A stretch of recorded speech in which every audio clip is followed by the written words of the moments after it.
নমস্কাৰ বন্ধুসকল আপোনালোকক স্বাগতম জনাইছোঁ দুখীয়া ল'ৰা চেনেলৰ অন্য এটা ভিডিঅ'লৈ বন্ধুসকল আজিৰ ভিডিঅ'ত আপোনালোকক দেখুৱাম অসমৰ জনপ্ৰিয় ইউটিউবাৰ ডিম্পু বৰুৱাৰ ঘৰত গৌৰৱ গগৈ কিয় গৈছিল আৰু গৌৰৱ গগৈ আৰু ডিম্পু বৰুৱাৰ মাজত কি বাৰ্তা হৈছিল সকলোবোৰ আজি আপোনালোকক এই ভিডিঅ'তে দেখুৱাম তো বন্ধুসকল অকণো পলম নকৰি আহক আৰম্ভ কৰোঁ আমি আমাৰ আজিৰ ভিডিঅ'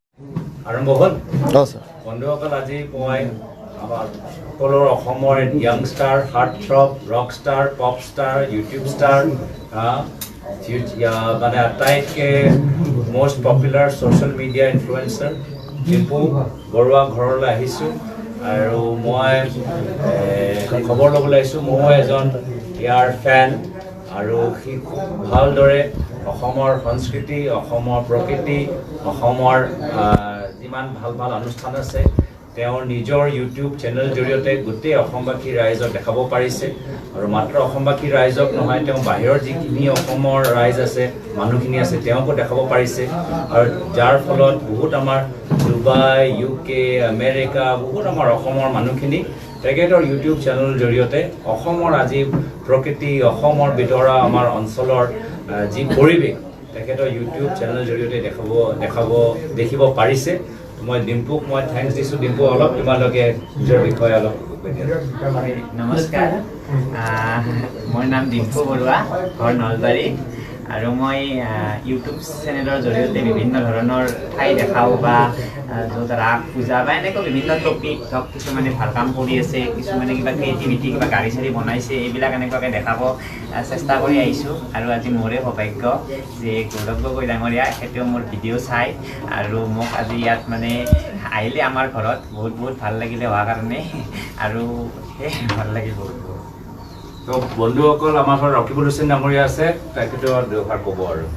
নাই ডিম্পু তাত আহিলোঁ আজি এইটো এইকাৰণে আমি আহিছোঁ মেইনলি যাতে আৰু এনেকুৱা ডিম্পু আমাৰ ওলায় আমাৰ যাতে নতুন ছ'চিয়েল মিডিয়াৰ যিটো এটা আমাৰ আৰম্ভ হৈছে সেইটোৰ লগত যাতে আৰু আমাৰ ডেকা ল'ৰা যুৱতীসকল হয় আৰু সেইকাৰণে আমি সৰস্বতী পূজাৰ দিনা আমি বাছি লৈছোঁ যাতে এনেকুৱা ধৰণৰ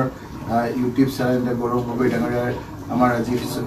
ফেচবুকৰ যোগেদি যিসকলে অন্ততঃ চাই আছে সেইসকলো যাতে ডিম্পুৰ নিচিনা নিজক যিটো প্ৰতিভা সেইটো যাতে বিকাশ হোৱাত তেওঁলোকে যাতে অকণমান চেষ্টা কৰে সেইটোৱে আমাৰ চেষ্টা আৰু এটা কথা ডিম্পুৰ ভাল লাগিল যে কোনো কণ্ট্ৰভাৰ্চিয়েল মেটাৰ তেওঁ কোনো ধৰণৰ ইউটিউব বা তেওঁ ছ'চিয়েল মিডিয়াত নেদেখুৱাই তেওঁ এটা নিজস্ব চিন্তাধাৰাৰে আগবাঢ়িছে তেখেতলৈ আমাৰ আজিৰ দিনটোৰ শুভেচ্ছা তো বন্ধুসকল আজি আমি সকলোৱে সৰস্বতী পূজাৰ দিনৰ উপলক্ষে তেখেতৰ পৰিয়ালৰ বাবে প্ৰাৰ্থনা জ্ঞাপন কৰিছোঁ তেওঁৰ পিতৃৰ বাবে প্ৰাৰ্থনা জ্ঞাপন কৰিছোঁ আৰু আশা কৰোঁ যে তেওঁ আগবাঢ়ি যায় তেওঁ ইতিমধ্যে দুটা চেনেল আৰু মই ভাবিছোঁ তেওঁৰ যিদৰে চলি আছে এটা সময় তেওঁ নিজৰে চেনেলে হ'ব এটা অনলাইন চেনেল এটা হ'ব ডিজিটেল চেনেলো হ'ব তো তেওঁৰ প্ৰতি শুভেচ্ছা থাকিল আৰু তেওঁ এটা উদাহৰণ যি অসমৰ যুৱকসকলৰ মাজত যথেষ্ট প্ৰতিভা আছে তেওঁ যেতিয়া আৰম্ভ কৰিছিল মাত্ৰ এটা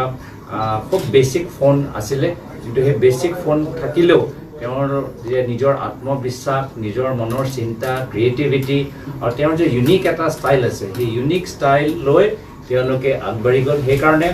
যুৱকসকলৰ প্ৰতি এইটোৱে আহ্বান কি প্ৰত্যেকজন ইউনিক প্ৰত্যেকজনৰ ভিতৰত এটা অদ্ভুত এটা শক্তি আছে যি ভগৱানে দিছে নিজৰ শক্তিটো লৈ কিবা এটা ভাল কাম কৰাটোৱে হ'ল আমাৰ কৰ্তব্য প্ৰত্যেকজনৰ ভিতৰত এটা গুণ আছে আৰু সেই গুণটো ওলাবলৈ হ'লে আমাক সকলোৰ নিজৰ মাজত আত্মবিশ্লেষণ কৰিব লাগিব আৰু ডিম্পু আজি নলবাৰীৰ পৰা এটা ডুবাইলৈ পাই গ'ল ডুবাইৰ পৰা কালি গৈ ক'ত বা পাই পিছত গৈ অস্কাৰো পাব পাৰে গ্ৰেমিও পাব পাৰে ক'ব নোৱাৰোঁ